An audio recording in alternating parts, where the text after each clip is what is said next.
সূরা আনাম আয়াত 19।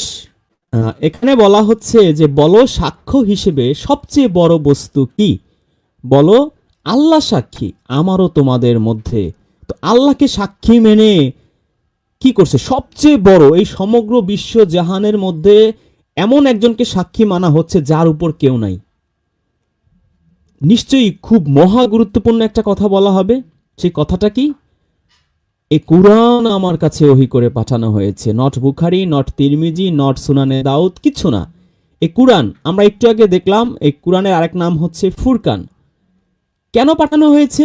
যেন তোমাদেরকে, দ্যাট মিন্স আল্লাহ রাসূল যখন জীবিত তখনকার মানুষদের ইন্ডিকেট করে বলা হচ্ছে, প্লাস যার কাছে এটা পৌঁছবে, তার মানে তিনি যখন মৃত্যুবরণ করবেন, সূরা আল ইমরানের 144 আয়াত পড়লে আপনি বুঝবেন যে তিনি মৃত্যুবরণ করেছেন। তো মৃত্যুবরণ করার পরও যার কাছে এটা পৌঁছবে তাদেরকে এর মাধ্যমে আমি সতর্ক করি। তাহলে আল্লাহর রাসূলের এখানে রোলটা কি? সতর্ককারী। তিনি কোনো রাম কৃষ্ণ না, তাকে পূজা করতে হবে, তার মাজার বানিয়ে তাকে সেখানে হকমালা হকমালা লাফালাফি করতে হবে।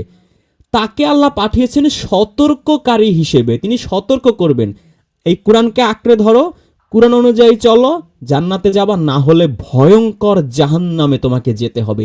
এই সতর্ককারী তাকে করা হয়েছে। কিন্তু এই মোল্লারা, তাদের কথা শুনে আপনারা বুঝতে পারছেন তারা এই রাসূলকে কেন জানি একটা গড লেভেলের কিছু একটা বানাতে চাচ্ছে। তো তিনি তো গড লেভেলের কিছু না। এখন তাহলে যে ফুরকান সূরার 1 নম্বর আয়াত দিয়ে তিনি বললেন যে রাসূলকে তিনি গড লেভেলে নিয়ে যাচ্ছেন, ওখানে রাসূলের একটা উপমা দেয়া হয়েছে, সেটা হচ্ছে তিনি সতর্ককারী। এইখানেও আমরা দেখলাম সতর্ককারী হিসেবেই আল্লাহ রাব্বুল আলামিন তাকে প্রেজেন্ট করেছেন। কুরআনকে কি হিসেবে প্রেজেন্ট করেছেন সেটা আমাদের একটু জানা দরকার না? সেটা আমরা একটু দেখি। আল্লাহর রাসূলের উপাধি কয়টা ছিল আর কুরআনের উপাধি কয়টা ছিল সেটা দেখলে আপনারা চমকে উঠবেন, যেগুলো আমাদের কাছে এই মোল্লারা লুকিয়ে ফেলে। আপনি যদি জানতেন যে আল্লাহর রাসূলকে যদি আল্লাহ 2টা লকব দিয়ে থাকে, এই কুরআনকে দিয়েছেন 12টা লকব, তাহলে কার মাহাত্ম্য বেশি এবং কেন এত মাহাত্ম্য? রাসূলের মাহাত্ম্য হচ্ছে কুরআনটা আসার কারণে। 185 আয়াত, এখানে আল্লাহ বলছেন রমজান মাস। তো এই রমজান মাসে কি করা হয়েছে? শাহরুর রমাদান আল্লাজি উনজিলা ফিহিল কুরআনুন হুদা। হুদা কাদের জন্য? হুদাল লিন্নাসি ওয়া বাইয়িনাতিম মিনাল হুদা। তো 2 বার হুদা দেখলেন আপনারা। আর কি? ওয়াল ফুরকান। রমজান মাস যাতে কুরআন নাজিল করা হয়েছে মানুষের জন্য হিদায়াত স্বরূপ এবং হিদায়াতের সুস্পষ্ট নিদর্শনাবলী ও সত্য মিথ্যার পার্থক্যকারী। তাহলে কুরআনের ফার্স্ট একটা লকব পেলাম, কুরআন হচ্ছে সমগ্র বিশ্ববাসীর জন্য হিদায়াত। এরপরে সূরা ইউনূসে আমরা যাই, 57 আয়াতে কি বলা হচ্ছে, কাকে বলা হচ্ছে? হে মানুষ, তোমাদের রবের পক্ষ থেকে তোমাদের কাছে এসেছে উপদেশ এবং অন্তরসমূহে যা থাকে তার শিফা। ফজলুর রহমান লিখেছে অন্তরের ব্যাধির চিকিৎসা, আর মুমিনদের জন্য হিদায়েত ও রহমত। তাহলে এই যে কুরআন, 4টা লকব এখানে কুরআনের ক্ষেত্রে ব্যবহার করা হয়েছে। এটা হচ্ছে আমাদের সবার জন্য উপদেশ। একটু আগে দেখলাম হিদায়েত, 2 নাম্বার ফুরকান, 3 নাম্বার উপদেশ, 4 নাম্বার শিফা, চিকিৎসা, ডক্টর। এই কুরআন হচ্ছে ডক্টর। 5 নাম্বার হিদায়েত, হিদায়েত যেহেতু আগে আসছে হিদায়েত বাদ দিলাম। 5 নাম্বার হচ্ছে রহমত। তাহলে কয়টা লকব পেলেন আপনি কুরআনের? এই 3টা আয়াতের মধ্যে আপনি 5টা লকব পেলেন। এই কুরআনকে বলা হচ্ছে উপদেশ, রাসূলকে কিন্তু উপদেশ বলা হয়নি। কুরআনকে বলা হচ্ছে শিফা, চিকিৎসা, রাসূলকে কিন্তু চিকিৎসা বলা হয়নি। হিদায়েত, রাসূলকে কিন্তু হিদায়েত বলা হয়নি। রহমত, এই রহমত শব্দটা রাসূলের ক্ষেত্রে আল্লাহ ব্যবহার করেছেন। ইভেন আল্লাহ রাব্বুল আলামিন নিজের জন্য রহমত শব্দটা ব্যবহার করেছেন। ইভেন ঈসা নবীকেও আল্লাহ রহমত বলেছেন। তো ঈসা নবীও তো সবার জন্য রহমত। এজন্য কি ঈসা নবীর খ্রিস্টানরা যেভাবে পূজা করে আমরা কি সেইভাবে ঈসা নবীর পূজা শুরু করে দিব? এটা কি মানে সঠিক হবে আমাদের জন্য? আচ্ছা, তো আল্লাহ নিজেকে কোথায় রহমত বলেছেন? এই সূরা আনামের মধ্যেই যে 19 আয়াত আমরা পড়লাম, আপনি এর 11-12 আয়াতের দিকে পাবেন যে আল্লাহ বলছেন যে আকাশমণ্ডলীয় পৃথিবীতে যা কিছু আছে সবই আল্লাহর, তিনি নিজের উপর রহমত লিখে নিয়েছেন। রহমত তিনি নিজের উপর লিখে নিয়েছেন। ভাবেন আপনি, মানে অল টাইম তিনি রহমানুর রহিম। এই 54 আয়াতই একই কথা, এটা তো বিখ্যাত আয়াত, আমরা সবাই জানি যে তোমাদের কাছে আমার আয়াতসমূহে বিশ্বাসী লোকেরা আসে, তখন বলো তোমাদের উপর শান্তি, তোমার রব নিজের উপর রহমত লিখে নিয়েছেন। আর ওই যে সূরা আরাফে যাবো একটু পরে, যে রাসূলের কথা যেটা বলা হয়েছে সেখানে ওই 156 আয়াতেই বলা আছে যে আমার রহমত সব কিছুকে পরিবেষ্টন করে আছে। তাহলে আল্লাহর রাসূল যখন এসেছেন রহমত হিসেবে এসেছেন, মরে গেছেন, ফিনিশ। কিন্তু আল্লাহর রহমত কি ফিনিশ? না, ইনফিনিটি, অনন্তকাল আল্লাহর রহমত সব কিছুকে পরিবেষ্টন করে আছে। শুধু তাই না, ইভেন কোরআনে হুমকিও দিছে। আমাদের সেই বিখ্যাত আয়াত আমরা জানি যে তোমরা আল্লাহর রহমত থেকে নৈরাশ হইও না। তো আল্লাহর রহমত থেকে নৈরাশ হয় কারা? কাফিররা, ফাসিকরা। সেই সূরা ইউসুফের সেই বিখ্যাত 87 আয়াত, সেখানেই আছে যে তোমরা আল্লাহর রহমত থেকে নৈরাশ হইও না। তো এই আল্লাহর রহমত থেকে নৈরাশ হয় কারা? পথভ্রষ্টরা নৈরাশ হয়, কাফিররা নৈরাশ হয়। সূরা হিজরে গেলে পাবেন, ফুসিলাতে গেলে পাবেন, তারপরে একটা একটা ভালো একটা আয়াত আপনাদের দেখাই, সেখানেও দেখবেন যে এই নৈরাশ্য হওয়া, আমাদের যে ফ্রাস্ট্রেশন, এই যে বর্তমান আধুনিক বিশ্বে ফ্রাস্ট্রেশন সবচেয়ে ভয়ঙ্কর একটা বিষয়, সেটা আমরা একটু দেখি। সূরা রুম 36 আয়াত, আর আমি যখন মানুষকে রহমতের স্বাদ আস্বাদন করাই। তার মানে নবী কি একাই রহমত? না, এখানে দেখছে যে আমাদেরকেও আল্লাহ রহমতের টেস্ট দেয়, আমাদের এই রহমতের স্বাদ আস্বাদন করায়, তখন তারা আনন্দিত হয়। স্বাভাবিক, আল্লাহ যখন আমাকে রহমত করে, আমাকে কোনো নিয়ামত দেয়, আমাদের উপর কোনো আলাদা ফ্যাসিলিটি আল্লাহ আমাদের উপর নাজিল করে, আমরা স্বাভাবিকভাবে আমরা খুশি হব, আনন্দিত হব। আর যদি তার কৃতকর্মের কারণে তাদের উপর অকল্যাণ পৌঁছে, তখন সে হতাশ হয়ে পড়ে, ফ্রাস্ট্রেটেড হয়ে পড়ে। তাহলে আমরা যদি আল্লাহর এই কোরআনের পথে থাকি, এই হিদায়াতের, রহমতের, শিফার, এই নূরের পথে থাকি, আমরা অবশ্যই রহমত পাবো। কোরআনের মধ্যেই রহমত আছে, একটু আগে আমরা দেখলাম। তো নবীর মধ্যে রহমত আছে, কিন্তু এখন তার নবী জীবিত নাই। তাহলে আপনি রহমত কোথায় খুঁজবেন? কোরআনে খুঁজবেন নিশ্চয়ই। তো এই অনুযায়ী আপনি যদি চলেন, রহমতের স্বাদ পাবেন। অনুযায়ী চলবেন না, তখন কি? কৃতকর্মের কারণে তখন আপনার উপরে অকল্যাণ পৌঁছবে। আপনি যদি উল্টাপাল্টা কাজ করেন, অকল্যাণ তো আসবেই, স্বাভাবিক। যদিও পরীক্ষা আমাদের নেওয়া হয়, তো পরীক্ষার সাথে এই অকল্যাণের একটু ডিফারেন্স আছে। এই অকল্যাণটা হয় যেটা আসলে মানে পরীক্ষার জন্য স্পেসিফিক কিছু বিষয় আছে, যেমন আমি গরিবের ঘরে জন্মাবো, অথবা আমি পড়াশোনা ভালো পারবো না, অথবা আমি ব্যবসা ভালো বুঝবো না, তারপর ব্যবসা করতে যেয়ে ধরা খাবো। এটা স্পেসিফিক। কিন্তু এমন কিছু আছে যেটা আসলে আমার কৃতকর্মের কারণে হয়। আমি খালি একজনের সাথে মারামারি বাধায় দিছি, ওই কারণে দেখা গেল আমি আরেক ঝামেলায় পড়ে গেছি। খালি আমরা অনেক কিছুই করি যেগুলো আসলে অনর্থক, করে করে নিজেরা উটকো ঝামেলা মাথায় পোহাই। তো এই কৃতকর্মের কারণে এই অকল্যাণগুলো আমাদের পৌঁছে, তখন আমরা কি ফ্রাস্ট্রেটেড হয়ে পড়ি। তাহলে যেটা আমি বোঝাতে চেয়েছিলাম, এই রহমতের স্বাদ কিন্তু আমাদেরকেও আল্লাহ রাব্বুল আলামিন দেয়, এবং ঈসা নবীকে আল্লাহ রাব্বুল আলামিন নিজেই রহমত বলেছেন। আর কি আছে কোরআনের মধ্যে?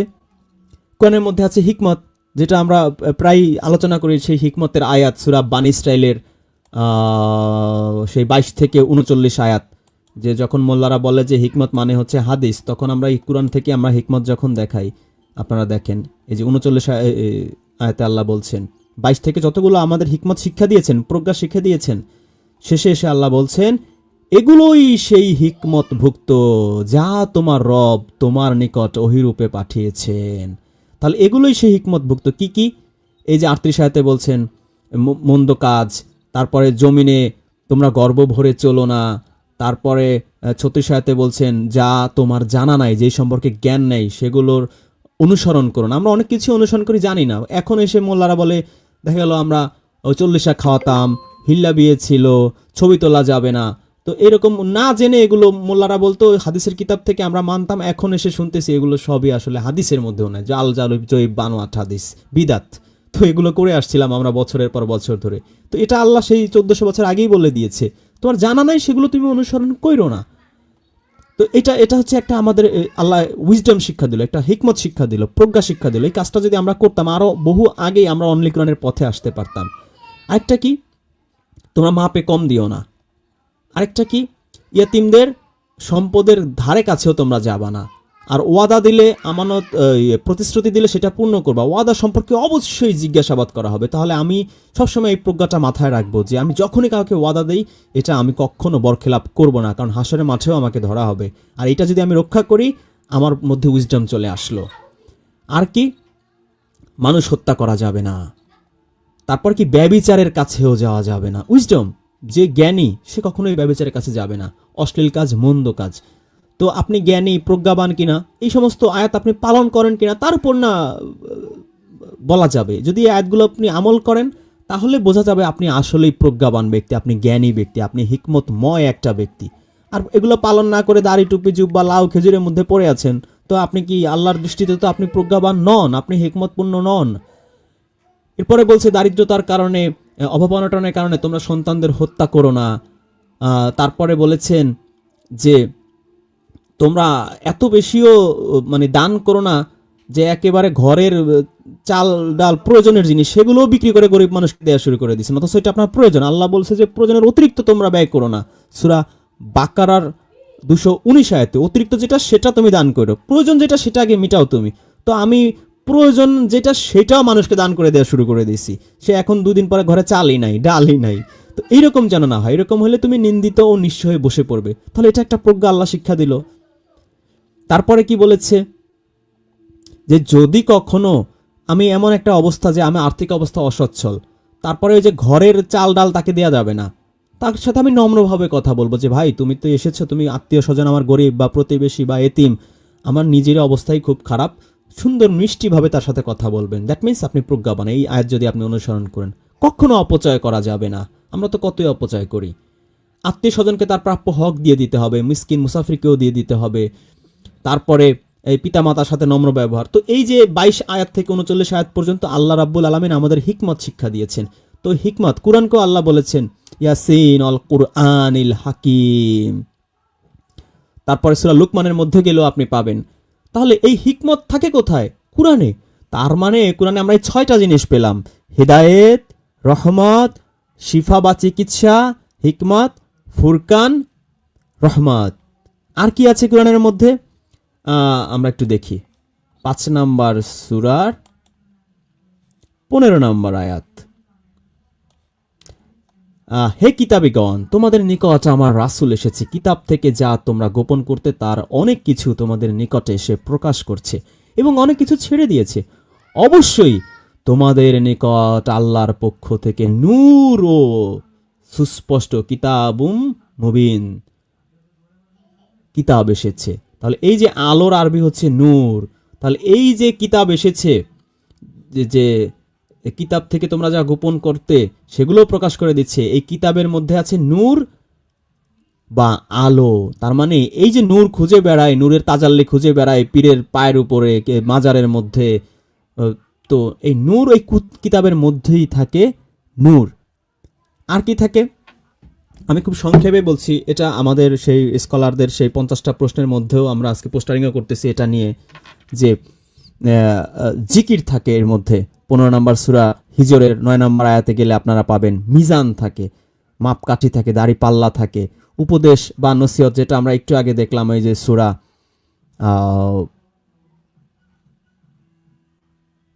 ইউনুসের 57 নম্বর আয়াতে। এই কুরআন হচ্ছে সুসংবাদদাতা। আমরা যদি 41 নম্বর সূরায় যাই, 41 নম্বর সূরার 4 নম্বর আয়াতে সুসংবাদদাতা ও সতর্ককারী। তো এই 3 নম্বর আয়াত থেকে পড়লে বুঝবেন যে এই এক কিতাব যার আয়াতগুলো বিস্তারিতভাবে ব্যাখ্যাকৃত। মোল্লারা তো বলে কি কুরআন ইনকমপ্লিট, ব্যাখ্যাকৃত, ব্যাখ্যা হচ্ছে বুখারীতে, অথচ আল্লাহ দাবি করছেন এক কিতাব যার আয়াতগুলো বিস্তারিতভাবে ব্যাখ্যাকৃত, আরবি ভাষার কুরআন জ্ঞান সম্পন্ন মানুষদের জন্য সুসংবাদদাতা ও সতর্ককারী। তো এই সতর্ককারীটাই আল্লাহ রাসূলকে বলছেন, সুসংবাদদাতা বলছেন। কিন্তু এখানে আমরা দেখলাম যে কুরআনকেও আল্লাহ সুসংবাদদাতা বলছেন, সতর্ককারীও বলছেন। ওই যে সূরা আনামের 19 আয়াতে, যাদের কাছে এই কুরআন পৌঁছবে তাদেরকেও যেন সতর্ক করতে পারে। তো সতর্ক আল্লাহ রাসূল কিভাবে করছেন, আপনাকে আমাকে কিভাবে করছে? কুরআনের মাধ্যমে। তো কুরআন ইজ ফ্যাক্ট, কুরআনই আসল প্লেয়ার। কিন্তু এইটা কি মোল্লারা মানে করে ফেলে, মানে এটা কি ড্যাম কেয়ার করে। এই যে কদর রাত কেন এত মহিমান্বিত? বিকজ অফ কুরআন। কারণ ওই রাতে কুরআন নাজিল হয়েছে। রমজান কেন মহিমান্বিত, অন্য মাস কেন নয়? কুরআন নাজিল হয়েছে। হযরত আবু বকর, হযরত আলী, হযরত উসমান, হযরত ওমর কেন এত বিখ্যাত না যতটা নবী মুহাম্মদ রাসূলুল্লাহ? কারণ কুরআন আসছে তার কাছে, এই জন্য তিনি বিখ্যাত। এই কুরআন যদি মুহাম্মদ রাসূলুল্লাহর কাছে না এসে হযরত আলীর কাছে বা হযরত আবু বকরের কাছে আসতো, তাহলে বিখ্যাত কে হতো? হযরত আবু বকর হতো, হযরত আলী হতো। তো কুরআন হচ্ছে আসল প্লেয়ার। তো এটা আমরা কেন ভুলে যাই? জান্নাতে যাওয়ার জন্য প্রয়োজনীয় যা কিছু আছে সব কিছুর বিস্তারিত ব্যাখ্যা আছে এই কুরআনের মধ্যে, যেটা আমরা প্রায় আলোচনা করি সূরা নাহলের সেই বিখ্যাত 89 নম্বর আয়াতে, যে আল্লাহ বলছেন যে সেদিন আমি প্রত্যেক উম্মত থেকে তাদের নিজেদের মধ্য হতে একজন সাক্ষী দাঁড় করাবো, আর তোমার এই লোকদের ব্যাপারে সাক্ষ্যদাতা হিসেবে আমি তোমাকে আনবো। আমি তোমার প্রতি এ কিতাব নাজিল করেছি যা প্রত্যেকটি বিষয়ের সুস্পষ্ট ব্যাখ্যা, হেদায়েত, সত্য পথের নির্দেশ, রহমত। আবারও এসেছে রহমত। তো আল্লাহর নবীকে আল্লাহ একটা আয়াতে শুধু বলছে রহমত, আর কত আয়াতে আপনারা দেখতে পাচ্ছেন এই কুরআনকে আল্লাহ রহমত বলছে। ইভেন আল্লাহ নিজেই বলছেন আমি নিজেই রহমত, আমি মানুষকে রহমত যখন দেই মানুষ আনন্দিত হয়, এবং সবকিছু আমার রহমত ঘিরে আছে। সমগ্র বিশ্বজাহান আল্লাহর রহমত দিয়ে পরিবেষ্টন করে আছে। আর কি আত্মসমর্পণকারীদের মানে মুসলিমদের জন্য হচ্ছে সুসংবাদ। তাহলে এইখানেও আমরা সেই কোরআনের কতগুলো দেখলাম। এক্সট্রা যেটা পেলাম সেটা হচ্ছে প্রতিটি বিষয়ের সুস্পষ্ট ব্যাখ্যা, মুসলিমদের জন্য হেদায়েত, রহমত, সুসংবাদ। আর কি সূরা সাদের 29 আয়াত নিয়ে আমরা প্রায় 2 সপ্তাহ ধরে প্রায় বলতে গেলে প্রত্যেক লাইভে এই আয়াতটা চলে আসে। 39 নম্বর সূরার 29 নাম্বার আয়াত, যেখানে আল্লাহ এই কুরআনকে বলছেন যে আমাদের চিন্তা ভাবনা ও গবেষণার উপকরণ। আল্লাহ বলছেন, সরি আমি কোন সূরা চলে গেলাম, 38 নম্বর সূরার 29 নম্বর আয়াত, আমি তোমার প্রতি এই বরকতময় কিতাব নাজিল করেছি যাতে তারা এর আয়াতসমূহ নিয়ে গভীরভাবে চিন্তা ভাবনা করতে পারে এবং যাতে বুদ্ধিমানগণ উপদেশ গ্রহণ করে। তার মানে এই চিন্তা ভাবনা করার খোরাক, উপকরণ এই কুরআনের মধ্যেই আল্লাহ দিয়েছেন। তাহলে এই কুরআনে আছে হেদায়েত, আছে ফুরকান, আছে রহমত, আছে শিফা বা চিকিৎসা, আছে হিকমত, আছে নূর, আছে ফুরকান, আছে মিজান, আছে জিকির, আছে উপদেশ বা নসিহত বা ওয়াজ, আছে সুসংবাদ, আছে সতর্কতা, আছে সব কিছুর জান্নাতে যাওয়ার জন্য প্রয়োজনীয় সব কিছুর বিস্তারিত ব্যাখ্যা আর চিন্তা ভাবনা ও গবেষণার উপকরণ। 12টা জিনিস এই কুরআনের মধ্যে আছে। আর নবীর মধ্যে একটা জিনিস ছিল বা দুটো জিনিস ছিল বা তিনটা জিনিস ছিল। তাহলে আমরা কোনটাকে বেশি প্রাধান্য দেব?